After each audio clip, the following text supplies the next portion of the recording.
Bismillahirrahmanirrahim. Start with the name of Allah who is the most merciful and kindness. Welcome my channel Amjid Ali Science Lectures. तो आज का हमारा topic है food poisoning के बारे में कि फूड पॉइजनिंग किसे कहते हैं। बहुत इजी टॉपिक है और समझने की कोशिश करते हैं। The disease caused by toxin present in consume ingest food is called food poisoning. यानी खाई जाने वाली खुराक में अगर जरासीम की जहर मौजूद हो और वो जिस्म को बीमार कर दे तो ऐसी हालत को हम फूड पॉइजनिंग कहते हैं।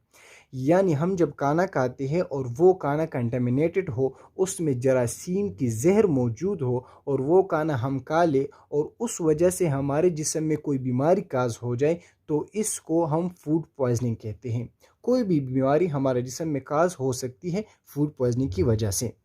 अच्छा, अब ये फूड पॉइजनिंग किस वजह से काज होती है?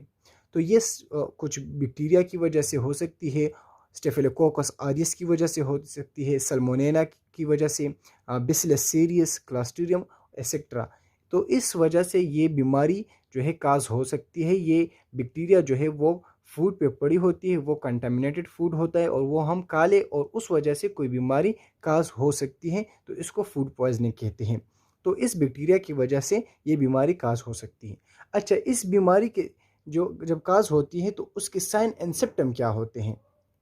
तो साइन एंड सिम्पटम जो है, first of all abdominal pain होता है, पेट में बहुत ज़्यादा दर्द होता है, नाजिया होता है, मुतली होती है, मुतली महसूस होना, वॉमिटिंग, दिल ख़राब होता है, डायरिया, सीवियर डायरिया होता है, इसमें पेट बहुत ज़्यादा ख़राब होता है, वीकनेस, कमज़ोरी महसूस होती है, हेड एक्स, सर में बहुत दर्द होता है, पल्स बिकम लो, नफ्स की रफ्तार स्लो होती है, डिहाइड्रेशन और पानी की कमी जिस्म में महसूस होती है।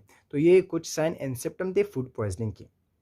अच्छा, अब हम फूड पॉइजनिंग के लिए कौन सी डायग्नोसिस करेंगे, कौन सी टेस्ट करेंगे? तो फर्स्ट ऑफ ऑल हम इसके लिए सीबीसी का टेस्ट करेंगे, कंप्लीट ब्लड काउंट का टेस्ट करेंगे, ईएसआर करेंगे, उसके साथ सीरम इलेक्ट्रोलाइट करेंगे। इसमें हम कैल्शियम, पोटाशियम, सोडियम, इसके वैल्यू देखेंगे। उसके साथ हम आरबीसी, रेड ब्लड शुगर का टेस्ट करेंगे, स्टूल आरी करेंगे और उसके साथ एब्डोमिनल अल्ट्रासाउंड करेंगे। तो ये डायग्नोसिस थे फूड पॉइजनिंग की। अच्छा, अब इसके ट्रीटमेंट क्या होते हैं? हम क्या मतलब मेडिसिन दे सकते हैं कि उसके साथ ये फूड पॉइजनिंग कवर हो सके? तो एंटीमाइक्रोबियल ड्रग्स देंगे, जैसे फ्लेजेल, एंटामिजोल हो गए, इसी तरह के मेट्रोजिन वगैरह, वो हम दे सकते हैं। उसके साथ हम एंटीबायोटिक देंगे कि एंटीबायोटिक जो ये बैक्टीरिया को ख़त्म करे, अगेंस्ट दोज मेडिसन अगेंस्ट इन बैक्टीरिया इसका एंटीबायोटिक। वो मेडिसिन, वो दवाइयाँ, वो ड्रग्स जो एंटीबायोटिक के ख़िलाफ़ काम करती हो, इसे हम एंटीबायोटिक कहते हैं। तो उसमें हम लियोफ्लॉक्सासिन दे सकते हैं और सिफिक्ज़ाइम जो है वो दे सकते हैं।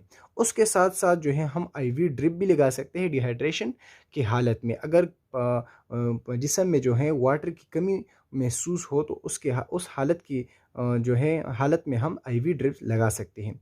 और उसके साथ साथ जो है हम उसको, पेशेंट को कहेंगे कि आप बेड रेस्ट करें और सॉफ्ट डाइट जो है उसको एडवाइस करेंगे, यानी नरम खुराक वो खा लें।